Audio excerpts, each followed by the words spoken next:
Tom, must be a good feeling around the club, 2 wins out of 2 so far.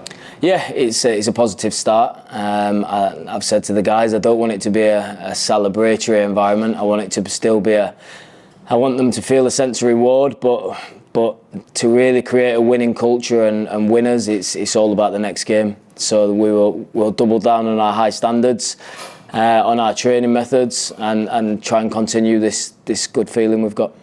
For those youngsters that did so well the other night, and especially one that came on, the Bar and the kid in midfield, Ramirez Aspan, I think we're all wondering, that's against MK Dons, can they then do it in the Championship? Listen, don't expect anything too soon. What we have got is exciting potential.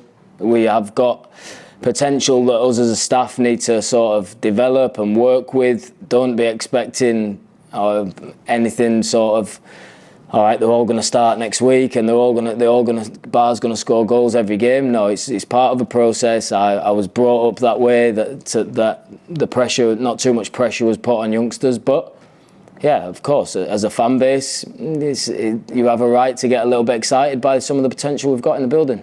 I think it was the technical ability of someone like a batter, just quick feet, good on the ball, the young midfielder, just moving the ball nice and quickly. They just caught the eye and you thought, yeah, they look like proper players. Yeah, I mean, Rocco's got a real sharpness, an elite sharpness about his game. It's our job to work on the out of possession stuff with Rocco and where he needs to improve, but yeah, he's an exciting player. Also Dumbia, Leo I've worked with for longer than anyone in the squad because he was in my under-18s team. Very intelligent footballer, like you said, perfect for what we wanted the other night. Someone to keep the ball, to keep our rhythm of the game. It's perfect for him, and yeah, it feels like Bar's been here a long time, and it surprised me to see that was his debut. But he's an explosive player, and that kind of explosive pace kills at this level. He's built for the Championship, isn't he? He's a big old unit. Yeah, he's got really good physical attributes, and again, another player that we feel as a staff we've identified where he can improve, and we'll work tirelessly to do that. It was nice at Vicarage Road seeing fans, looking back at us and smiling, massive big smiles on their faces. It's amazing what football can do when you get wins at home. Yeah, and I said to the players after, it's important we don't take these feelings for granted. You've got to earn these feelings. You've got to earn the right to sort of be consistent, and that's what's pleased me the most in the 2 games. We've done the basics well. Apart from probably a 5-minute spell at Millwall, a 10-minute spell against MK Dons, we've done the basics well. That's run, that's tackle, that's first and second contacts, that's set pieces. And if you do those well, you'll be hard to beat. The reward is a match against an old teammate, Wayne Rooney's Plymouth. Yeah, and obviously one we're delighted that's at home. For a midweek game, it can sort of knock your week out of sync if you're making a long travel. So yeah, it's another opportunity for us to create a real good feel good factor at home, and reunited with an old teammate of mine. Do you have much contact with him? We're in a WhatsApp group together, yeah, with a few old teammates, and that fire was stoked a little bit last night. So yeah, that's between him and Michael Carrick. It's a couple of old teammates I'll be facing this year. Yeah, old Ferguson, the proteges of Ferguson trying to do their business. Yeah, it's quite a common thing you see, isn't it? That these sort of, Pep being another one, but these real senior figures in world management, a lot of their players go on to be coaches and head coaches or managers, and yeah, there's quite a lot of Sir Alex's knocking about. This weekend, home to Stoke City. They've been a Championship club who've had money in the past, but they've never quite got going. But you feel like under Steven Schumacher, they might just be one of those teams that might surprise people this season. Yeah, they play quite an expansive style of football. They got exciting players in the top end of the pitch. Again, like us, team who started with 2 wins, so we'll be high in confidence, and we expect a really tough test. But like I go back to my point a bit earlier, if we continue to do the basics as well as we are, I feel like we've got the ability in our squad to really hurt teams. What's the team news Deli Bashir, who picked up that little injury. Is he okay? Yeah, Tom's fine. He's trained today, so we're really pleased about that. He was just about to come off and then went down, so we're a little bit worried, but he's fine. Wesley's progressing well. Hopefully see him this side of the international break, and no other concerns. Any news on the transfer front? We always have to ask it while we're in this January. Yeah, that it looks like it'll definitely go down to the last week or so. It's the old domino effect of clubs signing players to release their players, and although that's frustrating for everyone, it's the nature of the beast. But yeah, I still expect new faces to come in. And the Asprilla one, it's stalled a little bit, but any news on that?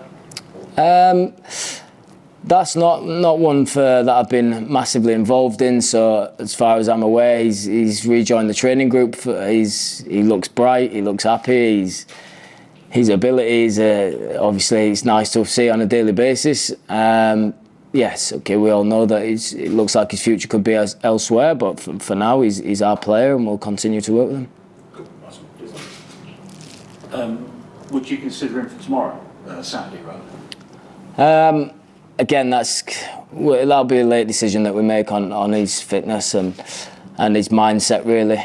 I'll sit down with him tomorrow morning, see where his mind's at, see how his legs feel, and make a decision on that.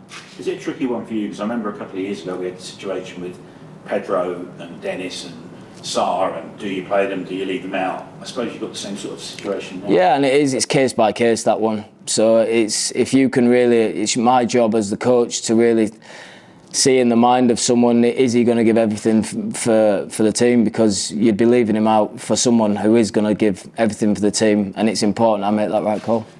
And what about Wes's situation? I mean, the reports are now he's going to Saudi Arabia, and yet, we're talking about him being back in perhaps in a week's time.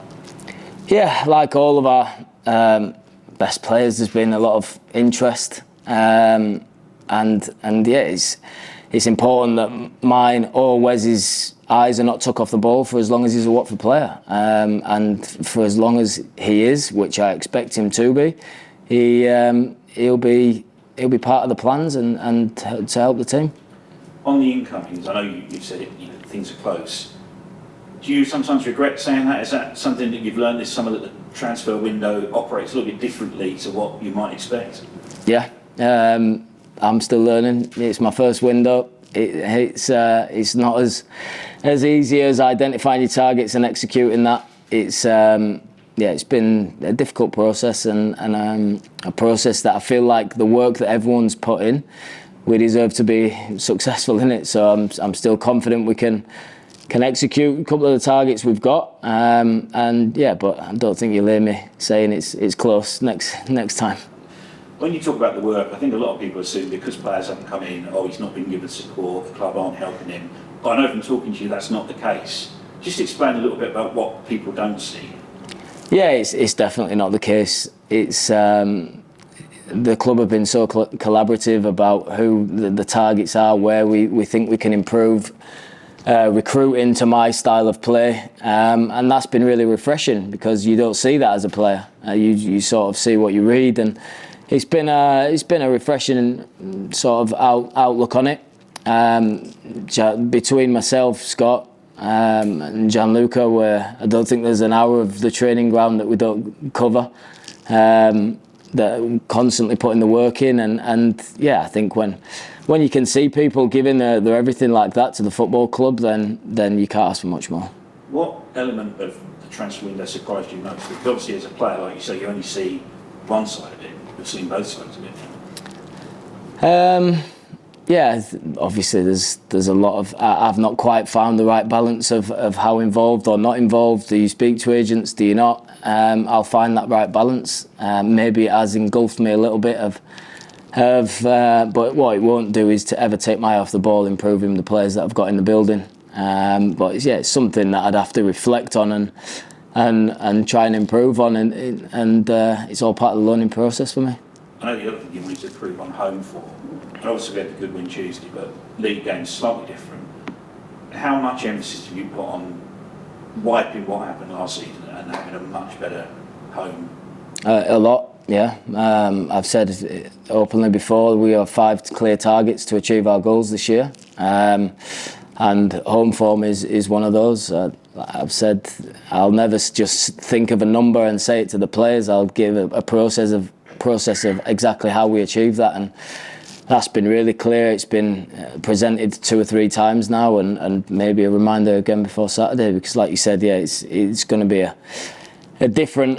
much different challenge that we come up against, with all respect to MK Dons. And having that extra game against Plymouth now gives us 4 home games in a row. Are you glad of that? Do you want that sort of bracket of games to set our home form in stone? Yeah, what a great opportunity. What a great opportunity to go from one sort of mindset playing at home to another in a short space of time. Like I said, that takes work, it takes high standards, even when you are winning, to keep those high standards, and it's my job to keep being demanding and intense, and that's the environment I want to create. You said the other night it's been a while since we won 3 in a row. It's 22 months. How much would it mean? When in the things you put down, you seem to be someone who's incremental. Would 3 wins in a row, improving the home form, is that sort of process you're looking at? Yeah, but in this job, you never get a chance to really have a sense of achievement. It's always, now I want 4. So it's another game. Okay, it's nice that we hear positive facts or stats, and that creates more belief among everyone.